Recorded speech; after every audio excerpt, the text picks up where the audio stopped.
Astaghfirullah. Assalamualaikum warahmatullahi wabarakatuh. Alhamdulillah wassalatu wassalamu ala rasulillah wa ala alihi wa sahbihi wa mawalah wa la hawla wa la quwata illa billahi wa ba'du. Alhamdulillah, di malam hari ini kembali kita bisa duduk untuk berthalabul ilmi, dan kita masih meneruskan tentang qasasul anbiya, kisah-kisah para nabi dan rasul di dalam Al-Quranul Karim. Dan malam ini kita akan membahas Nabi Allah Yunus alaihi salatu wassalam. Bagaimana kisahnya Nabi Yunus alaihi salatu wassalam, di mana satu-satunya nabi yang seluruh kaumnya beriman, tidak ada yang kufur. Itulah kaumnya Nabi Yunus alaihi salatu wassalam. Padahal kalau umat-umat Nabi itu mesti ada yang beriman, ada yang kufur. Entah satu dua yang kufur mesti ada. Tapi kaumnya Yunus ini semua beriman.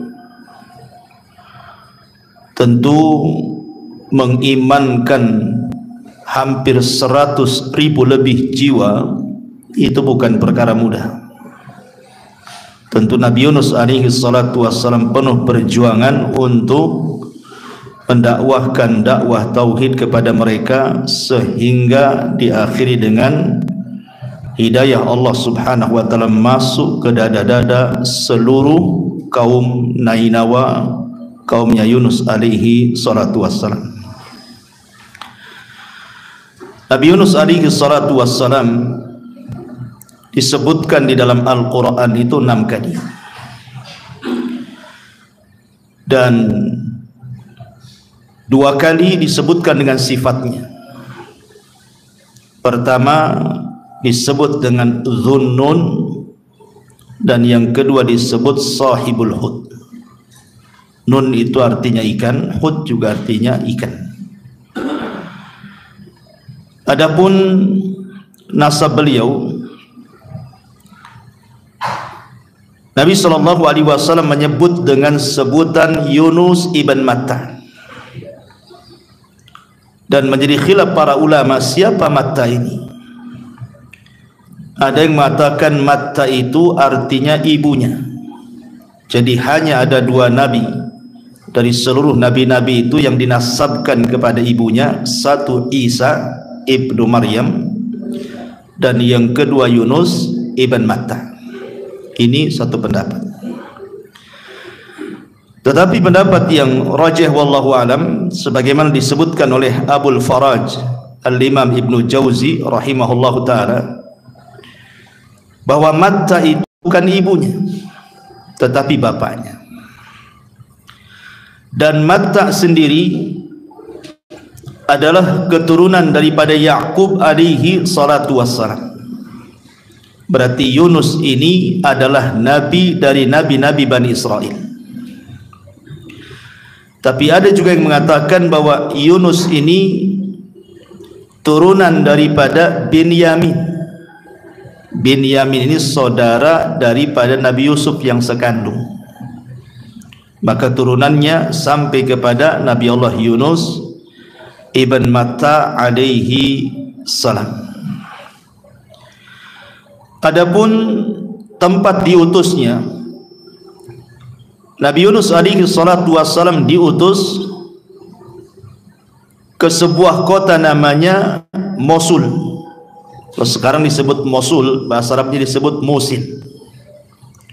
Di situ ada daerah namanya Nainawa. Sekarang menjadi ke gubernuran Nainawa di Irak sana, sebelah timur. Dan tempatnya masih ada.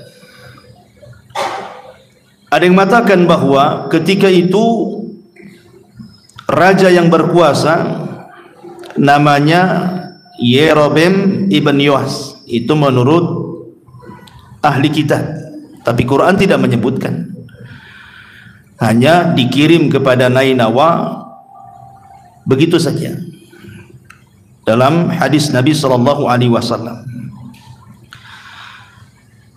Kalau kita memperdalam kisah Nabi Yunus ini memang luar biasa, nanti banyak syarat pelajaran yang kita akan petik dan cukup panjang kisahnya karena disebutkan hampir di 6 ayat dalam Quran. Saya akan sebutkan 4 hadis, kemudian beberapa ayat dalam Al-Quran yang berkaitan dengan kisahnya Nabi Yunus. Hadis yang pertama, hadis ini dikeluarkan oleh Imam Bukhari dan Muslim dari Abdullah ibn Abbas radhiyallahu anhuma. Nabi SAW bersabda, la yambagi li abdin an yakula ana khairun min Yunus ibn Matta. Tidak boleh bagi seorang hamba mengatakan bahwa aku lebih baik dibandingkan Yunus ibn Matta.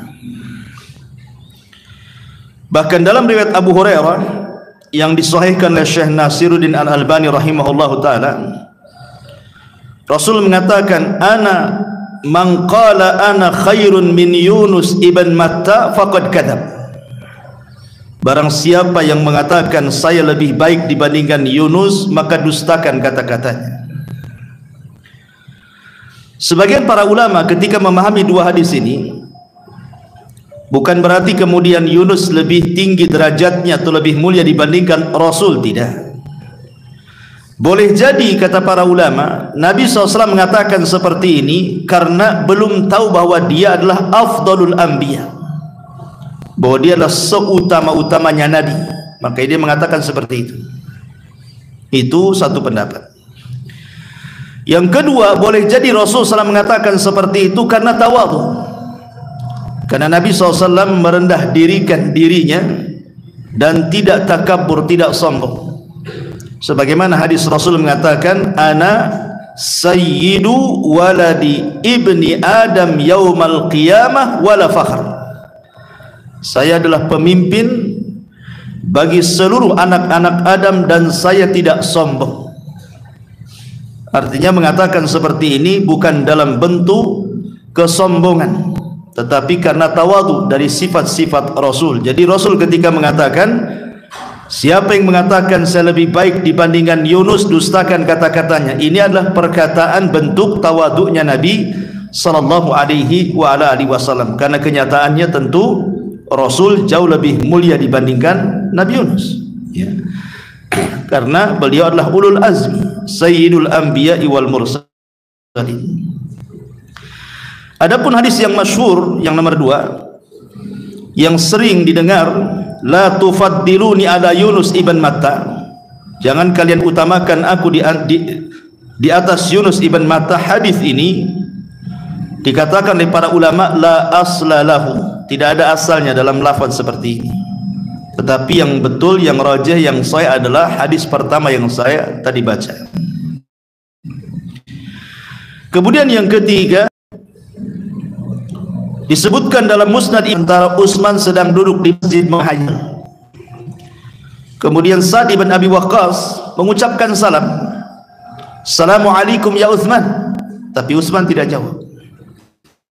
Assalamualaikum ya Utsman. Utsman tidak jawab. Assalamualaikum ya Utsman. Utsman pun tidak jawab. Akhirnya Sa'd bin Abi Waqqas marah, karena menjawab salam itu hukumnya wajib. Dan Rasul pernah mengatakan bahwa salah satu sebab orang itu akan tertanam saling cinta di antara kaum muslimin itu dengan afsyus salam, menyebarkan salam. Artinya ketika kita mengucapkan salam kok tidak dijawab, berarti ada masalah tuh. Ada apa dengan saya? Begitu maksudnya. Makanya kemudian Sa'd bin Abi Waqqas akhirnya melapor kepada Umar ibn al-Khattab radhiyallahu anhu bahwa dia tadi ketemu Utsman mengucapkan salam tak mau jawab. Akhirnya kemudian Umar pun memanggil Utsman ibn Affan radhiyallahu anhu. Kemudian Umar pun meninterogasi Utsman dan mengatakan, "Ya Utsman, tadi saudaramu Sa'ad bin Abi Waqqas mengucapkan salam, kenapa kau tak jawab?" Maka Utsman ibn Affan radhiyallahu anhu mengatakan, "Saya tidak tahu. Bahkan saya tidak dengar. Kalau saya tahu dan dengar, tidak mungkin saya tidak menjawab salam." Akhirnya kemudian kata Sa'ad bin Abi Waqqas, bahkan aku sudah mengucapkan salam tapi kau tak jawab." Utsman membantah lagi, "Aku tidak dengar." Akhirnya kemudian Umar bin Khattab radhiyallahu anhu bertanya, Affan radhiyallahu anhu, dia mengatakan, "Boleh jadi tadi aku sedang duduk di Masjid Nabawi itu terpikir sebuah hadis Nabi. Jadi dulu aku pernah bersama Nabi sallallahu alaihi wasallam, ketika itu Nabi sallallahu alaihi wasallam mengatakan sesuatu. Kata Nabi sallallahu alaihi wasallam, da'watun nabi, ada doa seorang nabi yang kalau dibaca dalam setiap doa kita pasti mustajab." Sebelum Nabi SAW menyebutkan doa itu, tiba-tiba datang Arab Badui menyibukkan Rasul, sehingga Rasul lupa menyampaikan terusan hadis itu, kemudian pulang. Dan aku tidak tahu lafadznya seperti apa. Kata Umar bin Khattab radhiyallahu anhu, "Aku juga sama, aku ada di situ, aku pun tak tahu," katanya. Tiba-tiba Sa'ad bin Abi Waqqas mengatakan, "Na'am, aku tahu," katanya. Karena peristiwa itu ketika Rasul sallallahu alaihi wasallam tiba-tiba setelah ngobrol dengan Arab Badui itu langsung pulang, aku ikuti di belakangnya. Dan aku malu untuk memanggil Nabi sallallahu alaihi wasallam karena sudah dekat dengan pintu rumahnya, maka aku hentakkan kakiku ke tanah supaya ada suara. Maka rupanya Rasul paham, dia melihat rupanya ada Sa'ad bin Abi Waqqas. Maka Nabi SAW mengatakan, "Ada apa ya Aba Ishaq?" Maksudnya kunyah Sa'ad bin Abi Waqqas. Kemudian dia menceritakan, "Tadi engkau mengatakan da'watun nabi, ada doa seorang nabi yang kalau dibaca dalam doa-doa kita mustajab. Maksudmu apa wahai Rasul?" Maka Nabi SAW kemudian mengatakan, "Da'watu dhinnuni idh huwa fi batnil huti la ilaha illa anta subhanak inni kuntu minadh dhalimin fa innahu lam yada' biha muslimun rabbahu fi syai'in qad illa istajaba lahu." Kata Rasul, "Oh iya, maksud saya adalah doanya Nabi Yunus alaihi salatu wassalam ketika di perut ikan. La ilahalkan doa ini ketika berdoa kepada Rabbnya untuk meminta sesuatu, pasti Allah kabulkan," kata Nabi. Maka Utsman pun berterima kasih kepada Sa'ad dan juga Amirul Mukminin Umar bin Khattab karena Sa'ad hafal doa itu dari Nabi SAW. Syahidnya di sini apa? Sa'ad bin Abi Waqqas mendengar hadis dari Nabi SAW tentang doanya Dhinnun. Dhinnun itu maksudnya Nabi Yunus dengan doa la ilaha illa anta subhanaka inni kuntu minadh dhalimin. Artinya ada hubung kait antara Nabi Yunus dengan Nabi SAW. Ini riwayat yang ketiga. Riwayat yang keempat dikisahkan oleh Al-Imam Ibnu Hisham di dalam sirahnya, Sirah Ibnu Hisham, pakar sejarah. Jadi ketika Nabi SAW tidak bisa lagi berdakwah di Mekah, karena ketika itu Abu Talib sudah meninggal, Khadijah pun juga sudah meninggal, dan tahun meninggal keduanya disebut Amul Hazni, tahun kesedihan. Maka Rasul pun kemudian berusaha berdakwah di tempat lain. Berangkatlah Rasul ke Taif. Rupanya di Taif pun kurang lebih sambutan penduduk Taif juga kurang lebih dengan penduduk Mekah. Mereka pun kasar kepada Rasul. Anak-anak justru menanam duri, perempuan mencaci maki, laki-laki melempar batu, dan begitu seterusnya. Sampai Rasul harus lari 1 mil bersama Zaid ibn Harithah, sebuah kebun kurma.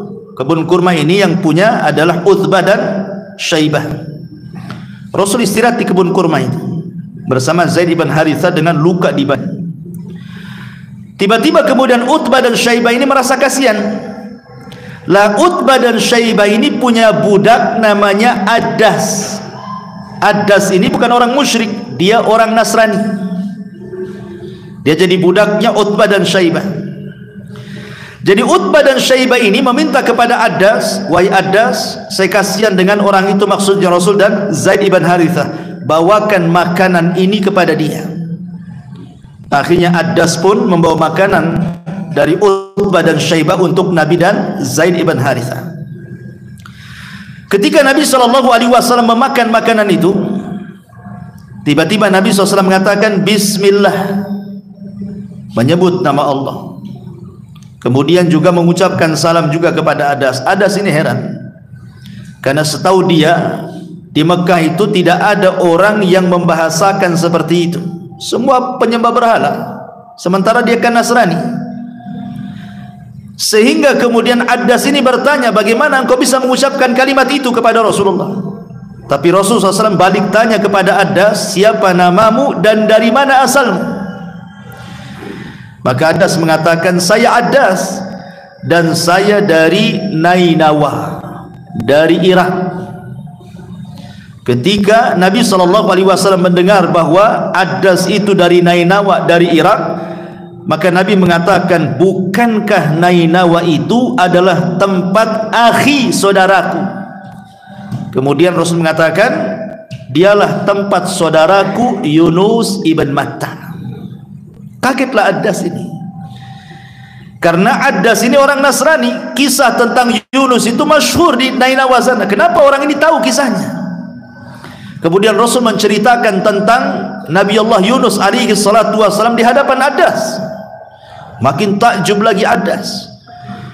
Kemudian Adas mengatakan, kok kamu tahu kisah itu wahai Tuan? Maka Rasul mengatakan, ya, karena saya Nabi dan Yunus ibn Matta saudaraku juga Nabi. Tiba-tiba Adas kemudian memeluk Rasul, mencium kening dan hampir mencium kaki Nabi SAW. Utbah dan Syaibah dari kejauhan khawatir, kok bisa baru ketemu kok kepengaruh gitu ya. Jadi panggillah kemudian Adas ini, kemari. Kemudian kata Utbah dan Syaibah ini mengatakan, la yasrifuka an dinika fa inna dinaka khairun min dinihi. Adas, jangan kau ganti agamamu, kata. Agamamu lebih baik dibandingkan agama orang itu, kata. Syahidnya di sini apa?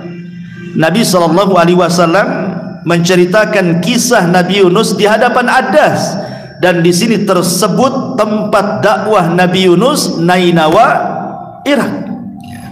Berarti ada hubung kait antara Nabi Yunus dengan Nabi SAW. Ini riwayat-riwayat yang sahih, yang masyhur tentang Nabi Yunus dalam hadis-hadis Nabi SAW. Baik, ini ditinjau dari hadis. Sekarang masuk pada ayat. Masyaallah muslimin yang dimuliakan Allah Azza wa Jalla. Allah Subhanahu wa taala menyebutkan kisah Nabi Yunus ini di beberapa surat dalam Al-Qur'an, di antaranya An-Nisa ayat 163, kemudian Al-Anbiya ayat 87 88, kemudian As-Saffat ayat 139 dan 148, dari 139 dan 148, kemudian surah Yunus sendiri ayat 98, kemudian Al-Qalam ayat 48 sampai 50, dan yang terakhir surah Al-An'am ayat 84 sampai 86. Inilah 6 surat yang mengkisahkan tentang kisah Nabi Yunus alaihi salatu wassalam. Pertama surah An-Nisa ayat 163. Allah Subhanahu wa taala mengatakan, inna auhayna ilaika kama auhayna ila nuhin wan nabiyina min ba'di wa auhayna ila Ibrahim wa Ismail wa Ishaq wa Yaqub wal asbat wa Isa wa Ayyub wa Yunus wa Harun wa Sulaimana wa atayna Dawuda zabura. Sungguh kami telah mewahyukan kepada wahai Muhammad sebagaimana kami telah mewahyukan kepada Nuh dan nabi-nabi setelahnya, dan kami telah mewahyukan pula kepada Ibrahim, Ismail, Ishak, Yaqub dan seluruh cucu-cucunya, Isa, Ayub, Yunus, Harun, Sulaiman, dan kami telah memberikan kepada Daud satu kitab Zabur. Perhatikan dalam surah An-Nisa 163 ini, Nabi Yunus alaihi salatu wasalam disebut satu nafas dengan nabi-nabi Bani Israel. Dan saya sudah katakan di mukaddimah, dari sini kita tahu bahwa Nabi Yunus itu satu di antara nabi-nabi Bani Israel. Ini syahid daripada An-Nisa 163. Kemudian juga disebutkan di dalam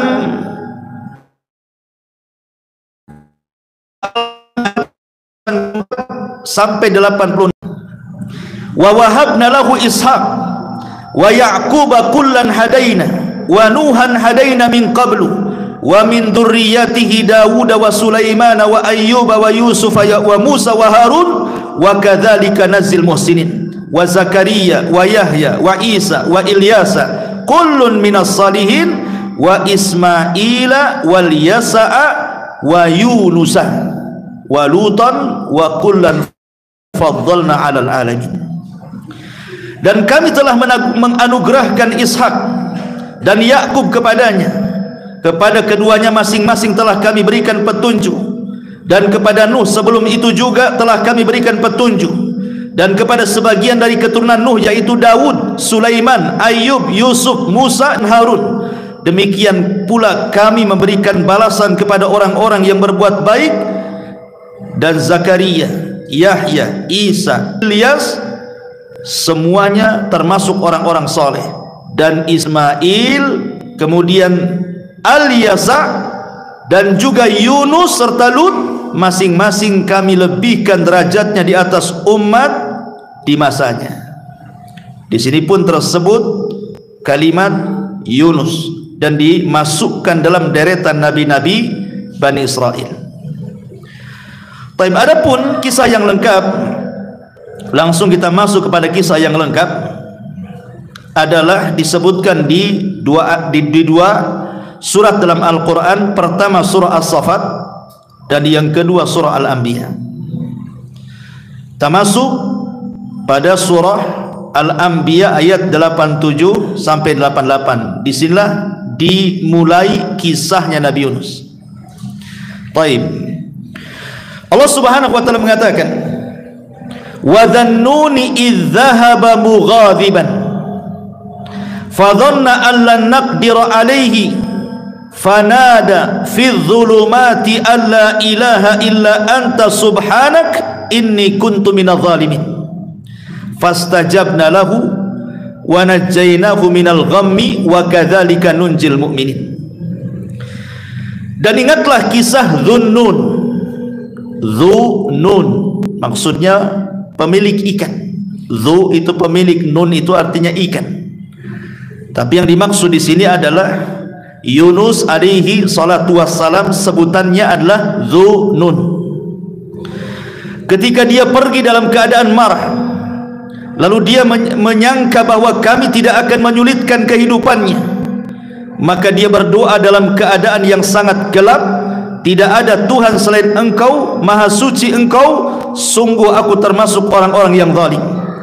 Maka kami kabulkan doanya dan kami selamatkan dia dari kedukaan, dan demikianlah kami menyelamatkan orang-orang yang beriman. Kemudian lanjutannya dalam surah As-Saffat, wa inna Yunusa laminal mursalin idh abaqa ilal fulqil mashhun fasahama fakana minal mudhadin faltaqamahul hud wa huwa mulim falaula annahu kana minal musabbihina la labitha fi batnihi ila yaumi yub'atsun fanabadnahu bil ara wa huwa sakin wa ambatna alaihi syajaratan min yaqtin wa arsalnahu ila mi'ati alfin aw yazidun fa amanu famatta'nahum ilahin. Dan sungguh Yunus benar-benar termasuk salah seorang rasul. Ingat, ketika dia lari dari kaumnya menuju kapal yang penuh muatan, kemudian dia ikut diundi, ternyata dia termasuk orang-orang yang kalah undian, maka dia ditelan oleh ikan besar dalam keadaan tercelah. Maka sekiranya dia tidak termasuk orang-orang yang bertasbih kepada Allah, niscaya dia akan tetap tinggal di perut ikan itu sampai hari dibangkitkan. Kemudian kami lemparkan dia ke daratan yang tandus, sedang dia dalam keadaan sakit. Kemudian untuk dia kami tumbuhkan sebatang pohon dari jenis labu, dan kami utus dia kepada 100.000 orang atau lebih. Lalu mereka beriman, karena itu kami anugerahkan kenikmatan hidup kepada mereka hingga waktu yang ditentukan. Ma'asyiral muslimin yang dimuliakan Allah Subhanahu wa taala, kita tahu bahwa Nabi Yunus alaihi salatu wassalam, dari ayat-ayat dan hadis-hadis yang kita baca tadi, Nabi Yunus diutus ke kaum yang disebut dengan Nainawa. Di mana Nainawa? Di Musil. Di mana Musil? Di Irak. Berapa jumlah kaum yang diutus Allah Yunus kepada mereka? Allah mengatakan 100.000 lebih. Itu jumlah kaumnya Nabi Yunus alaihi salatu wassalam. Mi'atu alfin au yazidun, 100.000 atau lebih dari itu. Ada orang yang kemudian hendak membuat syubhat dalam Quran dan mengatakan, masa Allah tidak tahu jumlah umatnya Nabi Yunus, sehingga kesannya Allah mengira-ngira. Kenapa Allah tidak mengatakan 100.000 20 atau 100.000 30, kan jelas gitu ya. Ini kalimatnya 100.000 atau lebih. Lah lebihnya berapa? Masa Allah tidak tahu katanya. Kita katakan bahwa ini hendak membuat syubhat dalam Quran. Kalimat au di sini ada dua penafsiran para ulama. Segi pandangan orang melihat ketika kerumunan orang, kan tidak bisa dipastikan. Oh, kira-kira sekian. Ini satu penafsiran. Penafsiran yang kedua, maksud au di sini artinya bal. Bal itu artinya bahkan dalam bahasa kitanya. Jadi 100.000 bahkan lebih, gitu maksudnya. Ada yang mengatakan lebihnya itu maksudnya 20.000, ada juga yang mengatakan 30.000, ada yang mengatakan 40.000. Jadi umatnya Nabi Yunus itu 120.000, ada yang mengatakan 130.000, ada yang mengatakan 140.000 umat. Lah Yunus diutus kepada umat sebanyak itu. Tidak ada nabi sebelum Nabi SAW yang diutus kepada umat sebanyak umatnya Yunus alaihi salatu wassalam. Tetapi semua para nabi diutus kepada kaumnya itu dalam rangka berdakwah tauhid, mesti ada yang mengingkari. Subhanallah, kata para ulama sejarah, ketika Nabi Yunus alaihi salatu wassalam berusaha mendakwahkan dakwah tauhid, rupanya tidak ada yang beriman kecuali 2 orang. Padahal Nabi Yunus itu berdakwah selama 33 tahun. Bukan waktu yang singkat 33 tahun itu, tapi yang masuk Islam cuma 2. Makanya Allah Subhanahu wa taala mengatakan di dalam Al-Qur'anul Karim tentang kisah-kisah Bani Israel, fariqan kadzabtum wa fariqan taqtulun. Ada sebagian umat itu yang mendustakan nabi-nabinya, ada sebagian umat itu yang lebih daripada itu membunuh para nabinya. Lah umatnya Yunus ini, mereka mendustakan dakwahnya Nabi Yunus alaihi salatu wassalam, hanya 2 orang yang beriman. Padahal tabiat nabi itu ikhwan, tidak diutus dari luar daerah. Pamannya lahir di Batam diutus di Jawa, enggak. Atau lahir di Medan diutus di Batam, tidak. Semua para nabi itu diambil dari kaumnya. Dan itu disyaratkan dalam Al-Quran surah An-Nahl ayat 89. Allah mengatakan wa yauma nab'atsu fi kulli ummatin syahidan 'alaihim min anfusihim wa ji'na bika syahidan 'ala haula. Allah mengatakan dan kami utus pada tiap-tiap umat ini saksi atas mereka dari kaumnya sendiri. Sebagaimana Nabi SAW lahir di Arab, maka dia berdakwah untuk bangsa Arab kala itu, tapi ajarannya untuk seluruh manusia. Maka Yunus pun itu lahir dari Nainawa. Untuk apa coba? Supaya orang-orang Nainawa Irak itu tahu dari mulai bayinya, remajanya, dewasanya sampai diangkat jadi nabi, bagaimana akhlaknya, bagaimana karakternya, bagaimana kehidupannya. Dan pasti Allah sudah mempersiapkan Yunus itu sebaik mungkin karena akan menjadi seorang nabi, sehingga tidak dicela kaumnya. Dan setiap nabi itu akan bicara dengan lisan kaumnya, dan itu disyaratkan juga di dalam surah Ibrahim ayat keempat. Allah mengatakan wa ma arsalna mir rasulin illa bilisani qaumihi, dan tidaklah kami utus tiap-tiap umat seorang rasul kecuali berbicara dengan lisan kaumnya supaya mudah dimengerti. Ya tidak mungkinlah kita orang Indonesia, rasul kita orang Inggris tidak bisa bahasa Indonesia, kan susah pula dia, kita pula susah jadinya memahaminya kan. Artinya Allah Subhanahu wa taala sudah mudahkan Yunus itu untuk berdakwah kepada kaumnya. Tapi subhanallah, persis seperti Allah katakan kadzalika ma atal ladzina min qablihim mir rasulin illa qalu sahirun majnun. Dan begitulah kami datangkan para nabi sebelum Nabi SAW, kecuali kaumnya mengatakan nabi itu tukang sihir ataupun nabi itu gila. Jadi kaumnya Yunus itu menggila-gilakan Yunus dan menganggap Yunus itu tukang sihir, sama dengan Rasulullah. Dikatakan tukang sihir, dikatakan orang gila, dikatakan pemecah belah. Dan ini ada pelajaran besar bagi kita. Siapapun antum yang mendakwahkan dakwah tauhid, maka sunnatud dakwah itu pasti ada orang yang akan memusuhi antum. Pasti ada. Siapapun yang berdakwah dakwah tauhid, pasti ada yang akan memusuhi antum. Sebagaimana para nabi dan rasul mendakwahkan dakwah tauhid, dimusuhi kaumnya. Karena itu sunnatud dakwah. Ma'asyiral muslimin yang dimuliakan Allah Azza wa Jalla, Yunus itu didustakan oleh kaumnya, hanya 2 orang yang beriman. Sebab itulah maka Nabi Allah Yunus alaihi salatu wassalam marah kepada kaumnya. Sudah 33 tahun berdakwah, tidak ada juga yang beriman. Akhirnya Yunus pun mengancam kaumnya, karena kalian sudah tidak mau beriman kepada Allah, kupastikan dalam 3 hari ini azab Allah akan menimpa kalian. Akhirnya kaumnya cuek-cuek saja, gak peduli dengan Nabi. Hari pertama tak pun nampak tuh tanda-tanda ada azab itu. Hari kedua juga sama, tak ada tanda-tandanya. Dan Nabi Yunus alaihi salatu wassalam akhirnya takut lebih didustakan kaumnya. Kalau setelah 3 hari juga tidak kunjung ada, tentu orang makin mendustakan dirinya. Maka dia pergi dari Nainawa.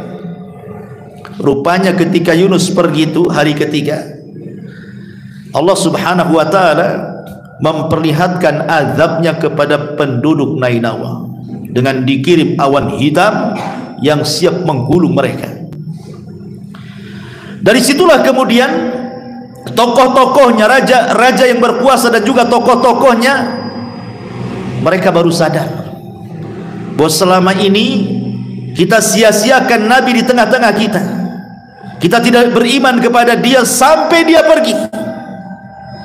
Dan sekarang Allah tunjukkan azab itu sudah ada tanda-tandanya. Akhirnya sang raja memerintahkan seluruh rakyat Nainawa yang berjumlah 100.000 lebih itu untuk bertobat kepada Allah Subhanahu wa ta'ala, beriman kepada syariat Yunus alaihi salatu wassalam. Sementara Nabi Yunus tidak tahu, dia kan sudah pergi. kaumnya sudah beriman, gitu masalahnya. Ma'asyiral muslimin yang dimuliakan Allah Azza wa Jalla, dari sini ada persoalan bahwa iman itu terbagi menjadi dua. Supaya antum paham, iman itu terbagi menjadi dua. Yang pertama, ada namanya iman itu sifatnya idtirari, terpaksa. Ada yang kedua, iman itu disebut ikhtiyari, karena kehendaknya. Ada orang yang dipaksa beriman, ada yang karena kehendaknya beriman. Kalau terpaksa dan disebut idtirar, maka iman yang terpaksa itu tidak ada guna. Iman yang terpaksa itu tidak bermanfaat bagi pelakunya. Dan itu disebutkan di dalam Al-Quran. Allah mengatakan, falamma ra'au ba'sana qalu amanna billahi wahdah wa kafarna bima kunna bihil musyrikun wa kafarna bima kunna bihi musyrikin falam yaku yanfa'uhum imanuhum lama ra'au ba'sana sunnatallahi allati qad khalat min ibadihi wa khasira hunalikal kafirun. Maka ketika mereka melihat adab, mereka berkata, kami hanya beriman kepada Allah saja, dan kami ingkar kepada sesembahan yang telah kami persekutukan dengan Allah. Maka iman mereka ketika itu, ketika mereka telah melihat azab, maka kami anggap iman mereka tidak berguna lagi bagi mereka. Itulah ketentuan Allah yang telah berlaku terhadap hamba-hambanya, dan ketika itulah ruginya orang-orang kafir. Perhatikan Fir'aun, di ujung hayatnya dia mengatakan, amantu bima amanat bihi banu Israel. Aku beriman dengan apa yang diyakini Bani Israel kepada Musa. Pertanyaannya, manfaat enggak imannya Fir'aun ketika mengucapkan seperti itu? Tidak. Tetap saja Fir'aun ditolak keimanannya. Makanya dalam Islam itu, kalau kita cerita taubat, dalam Islam sendiri mengatakan bahwa taubat itu akan diterima kalau seandainya ada dua perkara. Satu, belum ditenggorokan. Sebagaimana hadis Nabi sallallahu alaihi wasallam, innallaha yaqbalu taubata 'abdin ma lam yughargir. Dalam hadis yang disahihkan oleh Syekh Al-Bahimahullah taala, Allah masih menerima tobatnya hamba selama nyawa belum di kerongkongan. Artinya kalau sudah nyawa di kerongkongan, ya ditolaklah tobatnya. Kemudian yang kedua, selama matahari belum terbit dari arah barat. Dan itu difirmankan dalam surah Al-An'am ayat 158, di mana Allah mengatakan, la yanfa'u nafsan imanuha lam takun amanat min qablu au kasabat fi imaniha khairah. Allah mengatakan, iman seseorang tidak akan manfaat kalau sebelumnya dia belum beriman, atau setelahnya dia beriman belum beramal saleh. Maka tidak ada gunanya kalau seandainya matahari itu sudah terbit dari arah barat. Lah dari sini ma'asyiral muslimin, ketika Fir'aun mengatakan saya beriman, tetap saja ditolak keimanannya. Kenapa? Karena dia ngomong itu terpaksa, karena sudah digulung oleh ombak. Sekarang pertanyaannya, kenapa kaum Nainawa diterima imannya? Sehingga ketika kemudian mereka bertobat semuanya, padahal azab sudah di atas kepala mereka. Lalu apa bedanya dengan Fir'aun? Tetapi Fir'aun tidak diselamatkan, tetap ditenggelamkan. Kalau kaum Nainawa ini disingkap azabnya, dihilangkan azabnya, kemudian mereka beriman semuanya, bertobat semuanya. Kata para ulama, karena imannya Fir'aun itu idtirari, terpaksa, karena sudah digulung azab, terpaksa lah beriman. Kalau kaumnya Yunus itu ikhtiari, karena keinginan mereka, mereka nyesal. Bukti penyesalan mereka adalah ketika Nabi Yunus pergi, Kemudian azab Allah sudah di atas kepala mereka. Mereka keluar semuanya seperti orang yang hendak istisqa. Keluar semuanya, anak-anak, laki-laki, perempuan, bawa binatang lagi. Kemudian ketika sampai di tanah lapang dipisahkan, anak-anak sebelah sini, ibu-ibu dan bapak-bapak sebelah sana, anak-anak binatang sebelah sini, induk-induk binatang sebelah sana. Sengaja dipagar sehingga anak-anak nangis, binatang-binatang juga anak-anak yang menjerit menengok induk yang dipisahkan itu, dan semua menangis, mulai dari anak-anak, kemudian orang dewasa, laki-laki, perempuan, dan betul-betul mereka ingin bertobat kepada Allah Azza wa Jalla. Sebab itulah azabnya dihilangkan, ya. Berarti keimanan penduduk Nainawa itu bukan terpaksa, tapi karena ikhtiar, keinginan mereka ingin tobat, makanya mereka diterima. Dari sini Allah katakan di dalam Al-Quranul Karim ketika menjelaskan tentang tobatnya penduduk Nainawa ini, apa firman-Nya? Allah mengatakan dalam surah Yunus 98, falaula kanat qaryatun amanat fanafa'aha imanuha illa qauma Yunus lamma amanu kashafna anhum adzabal khizyi fil hayatid dunya wa matta'nahum ilahin. Maka mengapa tidak ada penduduk satu negeri pun yang beriman lalu imannya itu bermanfaat kepada mereka selain kaumnya Yunus? Ketika mereka kaum Yunus itu beriman, kami hilangkan dari mereka azab yang menghinakan dalam kehidupan dunia, dan kami beri kesenangan kepada mereka sampai waktu yang ditentukan. Akhirnya semua kaum Nainawa yang 100.000 lebihnya bisa 20.000, 30.000, 40.000, semua beriman. Tidak ada satupun kaum yang beriman semuanya kecuali kaum Nainawa. Kalau sebelumnya nabi-nabi adalah yang beriman, ada enggak gitu ya. Nabi SAW saja ada yang beriman, ada yang enggak kan gitu. Abu Jahal tak beriman, Abu Lahab enggak beriman, bahkan orang terdekatnya Rasul Abu Thalib tak beriman juga. Tapi kaum Nainawa ini semua beriman. Ajaib gitu ya. Ma'asyiral muslimin yang dimuliakan Allah Subhanahu wa taala. Ketika mereka beriman itu, Nabi Yunus tidak tahu, karena dia sudah pergi masalahnya, pergi dalam posisi marah dia.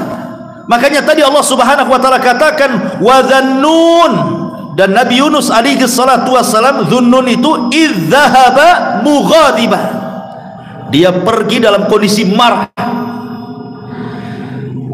Ma'asyiral muslimin yang dimuliakan Allah Azza wa Jalla, marah itu kadang-kadang perlu.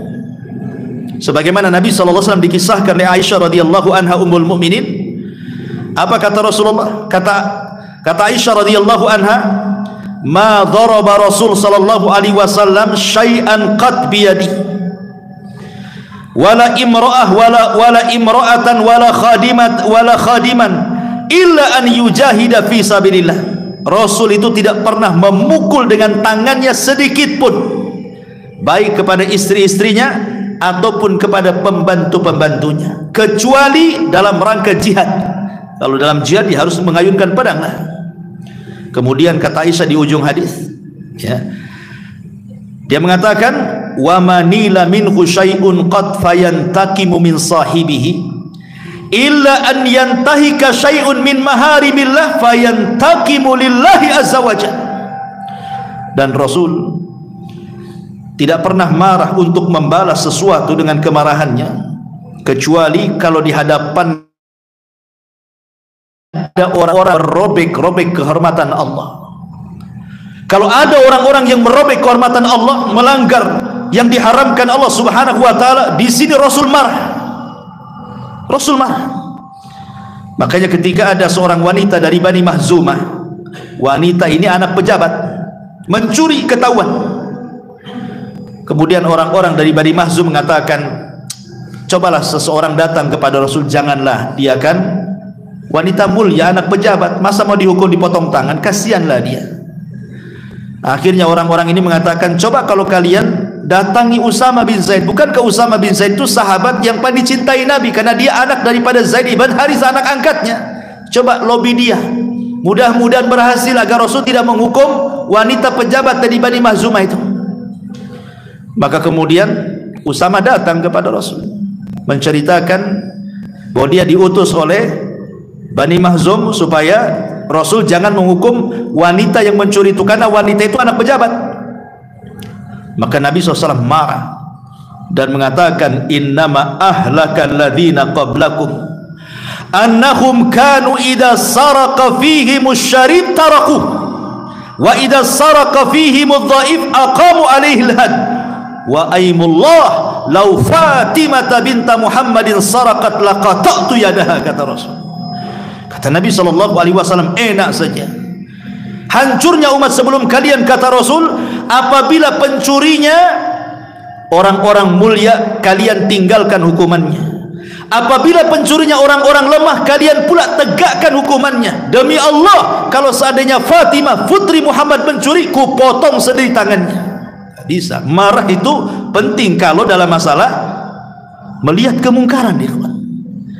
Maka Nabi Yunus itu marah gitu loh. Sudah didakwai selama 33 tahun, tidak pula beriman kepadanya. Sudah diancam-ancam azab, tidak pula beriman kepadanya. Makanya dia pergi dalam kondisi marah. Rupanya Yunus tidak tahu kalau kaumnya sudah beriman, itu masalahnya. Akhirnya Allah Subhanahu wa ta'ala menguji Yunus alaihi salatu wassalam. Kenapa? Karena dia belum diizinkan pergi dari kaumnya, dia berijtihad sendiri keluar hijrah dari kaumnya. Beda dengan Lut alaihi salam. Kenapa dia meninggalkan Sodom kemudian hijrah ke Palestina?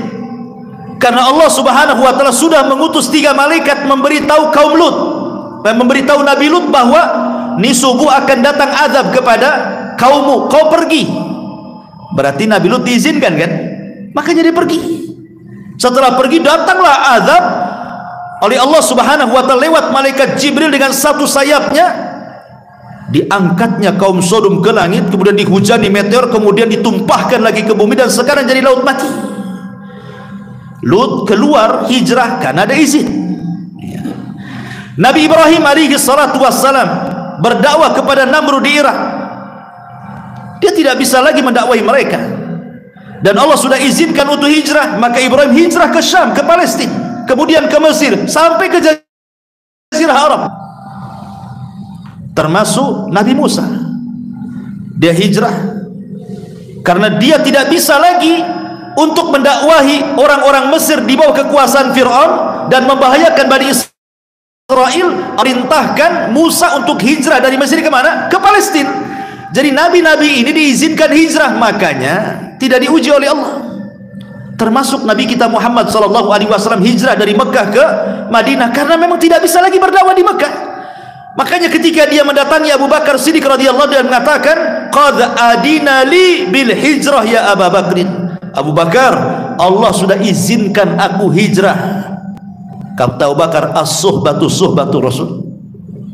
Bolehkah aku menjadi temanmu hijrahmu, menjadi teman hijrahmu? Kata Rasul, as-suhbatu suhbatu ya Abu Bakrin. Boleh kau jadi temanku. Maka Rasul pun setelah dapat izin Allah keluar dari Mekah hijrah ke Madinah. Lah Nabi Yunus ini belum ada izin, dia main keluar gitu saja. Makanya kemudian Allah Subhanahu wa ta'ala menguji Nabi Yunus alaihi salatu wassalam. Akhirnya Nabi Yunus alaihi salatu wassalam pun diuji dengan ujian yang cukup berat oleh Allah Subhanahu wa ta'ala ketika dia meninggalkan kaumnya dan hendak menyeberang lautan. Maka dia melihat ada kapal penuh dengan muatan dan penuh dengan penumpang juga. Akhirnya Nabi Yunus alaihi salatu wassalam naiklah ke kapal tersebut, naik ke kapal tersebut, kemudian mengambil tempat duduk di ujung, ya, karena penuh barang, penuh orang. Ketika datang waktu sholat, Nabi Yunus sholat di situ, dan orang-orang memperhatikan, menunjukkan bahwa ini orang mulia, ibadah sendiri di atas kapal. Tiba-tiba ma'asyiral muslimin yang dimuliakan Allah Subhanahu wa ta'ala, ketika kapal ini sudah mulai berjalan ke tengah lautan. Ada yang mengatakan tiba-tiba ada ikan paus atau ikan besar yang hendak menyerang perahu. Satu pendapat dari kalangan ahli tafsir, nggak ada dalilnya ya. Ini kan pendapat saja. Ada juga yang mengatakan tiba-tiba datang petir sehingga menggoyang kapalnya. Kapal penuh dengan muat, bisa saja dia robohkan begitu. Tapi ada juga yang mengatakan bahwa datang ombak besar sehingga mengombang-ambingkan kapal, sehingga tidak harus dikurangi beban kapalnya. Kalau tidak, tenggelamlah kapal ini. Mulailah mereka mengeluarkan barang-barang di atas kapal untuk mengurangi beban kapal itu. Tapi sudah banyak dibuang barang-barang pun masih juga over kapasitas. Begitulah tamaknya orang kan, apalagi pedagang itu. Kapal ini kadang-kadang di luar kapasitasnya masih dijejeli barang saja kan. Penumpang tuh sudah seatnya habis masih juga masuk, berdirilah di situ. Gitu ya. Kalau saya lihat di India itu kereta itu, masya Allah, perasaan itu yang duduk di atas kereta itu tidak lebih banyak daripada di atas keretanya. Makin banyak penumpang di atas keretanya. Ma'asyiral muslimin yang dimuliakan Allah Azza wa Jalla. Akhirnya kemudian orang-orang pun berpikir, ini harus ada yang dikorbankan di antara kita. Tidak mungkinlah kita ini tenggelam rame-rame di sini. Kemudian dimintai kesepakatan semua orang yang dalam kapal itu, bagaimana kalau kita buat undian qara. Ya. Akhirnya kemudian sepakat mau tidak mau yang terkena undian, karena sudah kesepakatan harus loncat. Mulailah kemudian diundi satu persatu. Siapa? Bang Karim, loncat. Siapa lagi? Siapa lagi? Loncat. Terakhir pula nama Yunus keluar. Orang-orang sebagian tafsir mengatakan tidak mau Yunus itu meloncat. Kenapa? Karena ada orang yang tahu di kapal itu bahwa dia seorang nabi. Jangan dia, yang lain saja katanya. Atau ada juga yang berpendapat bahwa tidak ada yang tahu tetapi dia orang asing, tapi karena ketika dia masuk perahu dia sholat, berarti dia bukan orang jahat, dia orang baik-baik, orang mulia. Dan mereka sangat menghargai orang asing sehingga mereka mengatakan, oh jangan, ini kan bukan orang sini katanya, kita undi orang-orang kita saja katanya. Akhirnya diundi ulang, Yunus lagi keluar, terpaksalah kemudian Nabi Yunus alaihi salatu wassalam harus keluar dari kapal itu. Ma'asyiral muslimin yang dimuliakan Allah Subhanahu wa taala. Ada yang mengatakan bahwa kenapa alasan kemudian Nabi Yunus alaihi salatu wassalam diberikan bala oleh Allah seperti itu. Tadi kita sudah sebutkan satu alasannya. Karena Yunus meninggalkan kaumnya tanpa izin dari Allah Subhanahu wa taala sehingga dia harus masuk ke dalam perut ikan. Tapi ada juga yang mengatakan bahwa Allah ingin pertunjukan ketika Yunus melemparkan dirinya ke dalam perut ikan, bahwa dia ada seorang nabi, memiliki mukjizat, bahwa dia tidak akan apa-apa dengan perut ikan itu. Dengan diambil oleh ikan itu nggak akan mati dia, dan itu bentuk mukjizatnya. Ada juga yang mengatakan Allah ingin memberitahu tentang kudrah dan iradahnya, kebesaran Allah Subhanahu wa taala. Allah mampu mengutus ikan besar kemudian melahap Nabi Yunus, kemudian mengeluarkan kembali dan tidak ada cacat sedikit pun, tetap hidup dan sehat bugar gitu ya. Ada juga yang mengatakan Allah hendak mentarbiyah Nabi Yunus supaya makin kokoh lagi dengan keimanannya, sehingga harus diuji dulu, dan ujiannya adalah dengan cara ditelan ikan tadi. Akhirnya kemudian ketika Nabi Yunus melemparkan dirinya dari perahu itu, rupanya Allah sudah siapkan ikan besar kemudian mencaplok Nabi Yunus.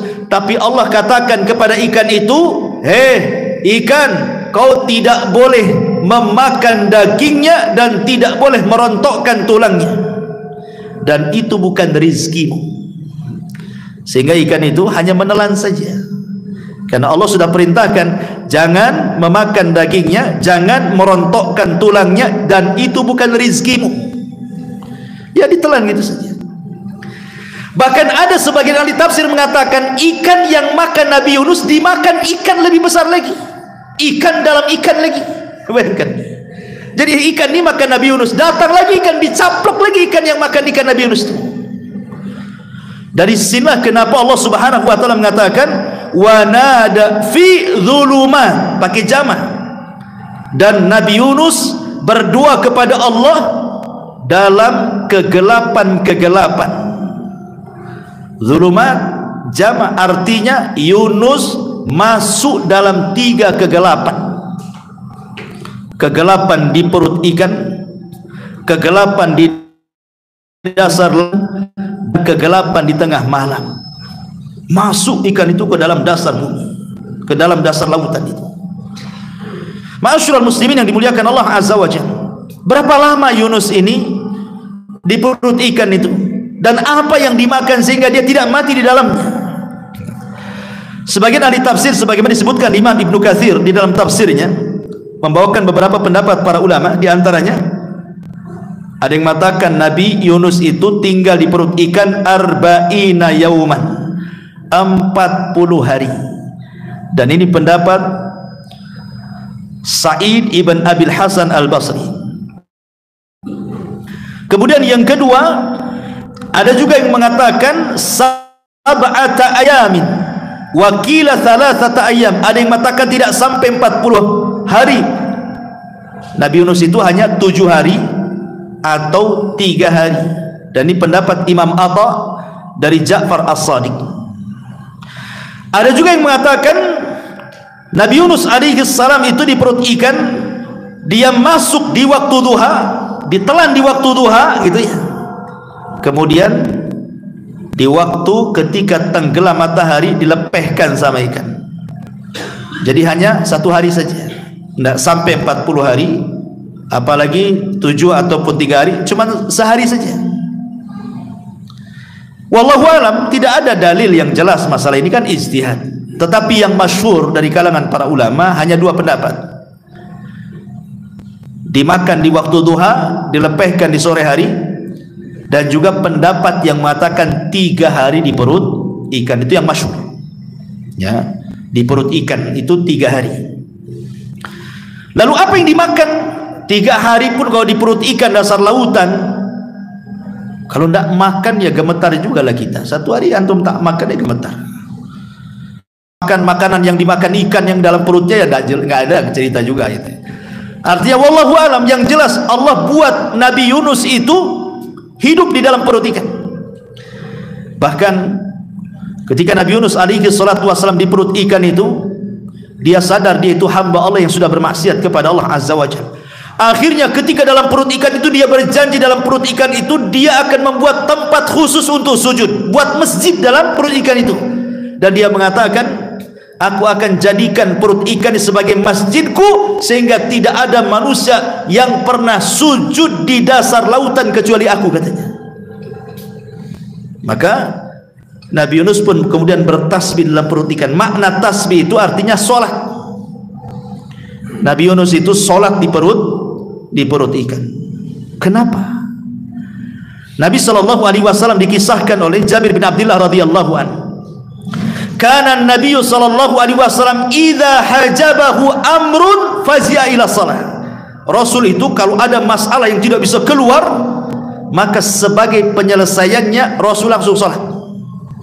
Dari sini Allah katakan wasta'inu bis sabri wassalah, mintalah pertolongan dengan sabar dan salat.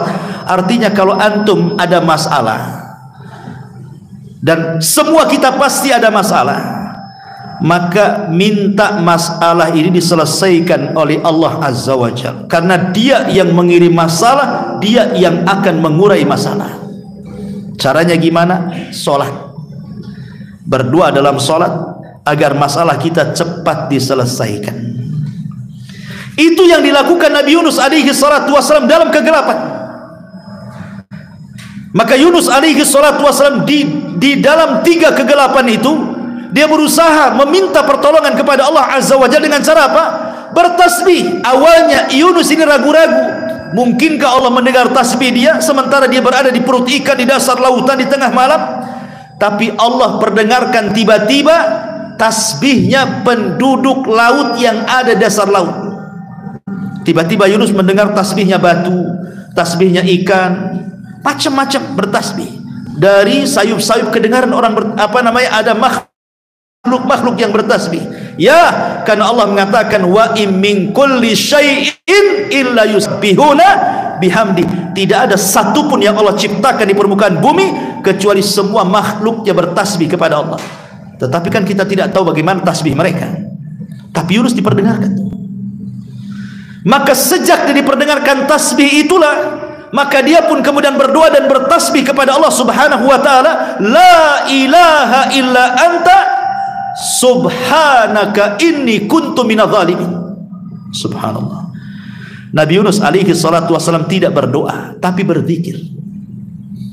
Nabi Yunus tidak mengatakan ya Allah tolong aku, selamatkan aku, tidak. Tapi Nabi Yunus alaihi salatu wasallam hanya mengatakan la ilaha illa anta, tidak ada sembahan yang berhak disembah kecuali engkau, subhanak, maha suci engkau, inni kuntu minadh dhalimin, memang aku yang termasuk orang zalim ya Rabb, aku salah meninggalkan kaumku pada kau belum izinkan. Lihat bagaimana orang-orang yang ingin bertobat, tirulah tobatnya Nabi Yunus alaihi salatu wassalam. Kalau kita ada masalah ikhwatu fiddin, harusnya kita ini introspeksi dosa apa yang sudah kita lakukan. Lihat Yunus, dia tidak mengatakan ya Allah selamatkan, persis seperti perkataan Nabi kan. Ketika Nabi SAW dilempari oleh penduduk Taif itu, Rasul tidak mengatakan ya Rabb aku kan Nabi, kenapa kau biarkan orang-orang yang melempariku itu. Beginikah balasan seorang Nabi ya Rabb, harus dilempari batu? Tidak, Rasul tidak mengatakan seperti itu. Sama dengan Yunus juga mengatakan ya Rabb aku loh sudah 33 tahun berdoa, begini rupanya balasannya, kau telankan aku di perut ikan. Tidak juga Yunus mengatakan seperti itu. Tetapi dua Nabi yang mulia ini Rasul mengatakan hanya innama ashku dha'fa quwwati, ya Allah hanya aku menjadikan kau aduanku dalam setiap kelemahanku. Kemudian Rasul mengatakan illam takun alayya sakhatun fala ubali, kalau orang-orang Taif yang melempari aku itu bukan bentuk azabmu, aku enggak peduli ya Rabb. Mereka mau melempari, mau mencaci maki, terserah, yang jelas itu bukan azab yang kau kirimkan. Maka harusnya seperti itu. Jadi tidak ada mengeluh dalam kehidupan ini kan. Jadi kalau ada masalah cepat mengadu kepada Allah, kalau ada masalah cepat mengadu kepada Allah. Ini kalau ada masalah, Masya Allah, tasakhut, Allah pula bukan jadi tempat aduan, Allah pula menjadi tempat sasaran celaan orang itu. Kasih aku aja ya Rabb yang miskin itu, kok si fulan pula tak miskin-miskin katanya. Kasih anakku saja yang sakit, kenapa anak orang itu sehat-sehat katanya. Allah pula jadi sasaran, objek celaan kita yang mendapatkan ujian, padahal ujian itu untuk mengangkat derajat kita sebenarnya kalau orang itu paham.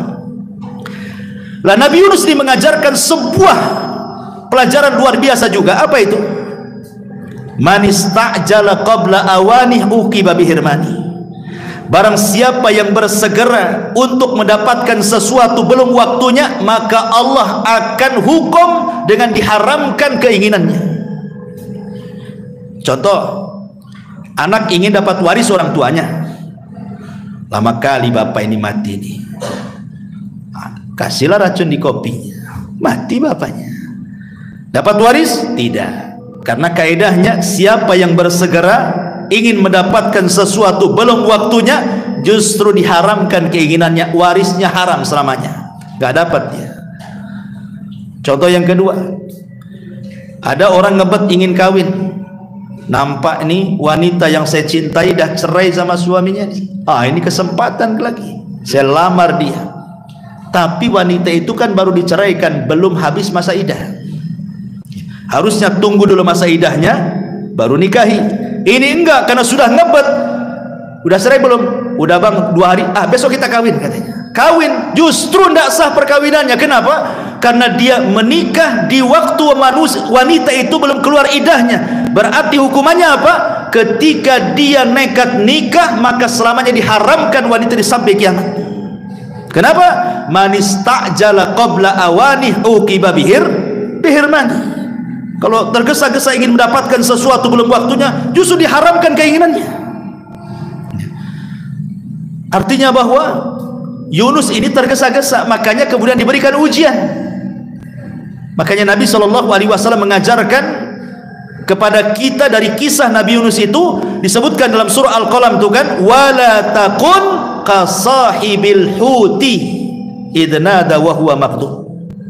Jangan pernah engkau wahai Muhammad seperti Yunus ketika dia berdoa dalam kondisi sedih. Maknanya apa? Nabi Yunus belum hijrah, tiba-tiba hijrah sendiri. Jangan seperti Yunus. Kamu ada waktu hijrahnya nanti. Jangan tergesa-gesa, gitu maksudnya. Jadi sesuatu itu pun al-ajalatu minasyaitan, kata Rasul. Tergesa-gesa itu dari setan. Maka jangan tergesa-gesa. Nanti datang juga waktunya.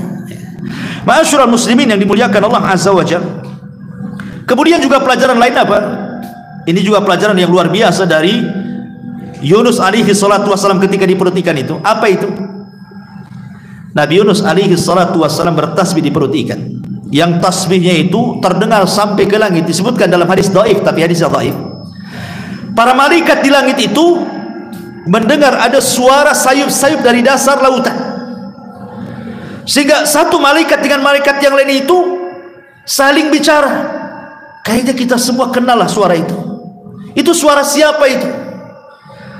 Maka Allah mengatakan itu suara Yunus ibn Matta. Maka malaikat kasihan dengan Yunus, meminta syafaat kepada Allah agar Allah menolong Nabi Yunus ini. Makanya dengan syafaatnya para malaikat, akhirnya Allah tolong dan Allah selamatkan Nabi Yunus. Sebenarnya bukan syafaat malaikat, tetapi Nabi Yunus itu mengajarkan kepada kita tentang amalan sirriyah, amalan yang tidak ada yang tahu kecuali dia dengan Allah subhanahu wa ta'ala.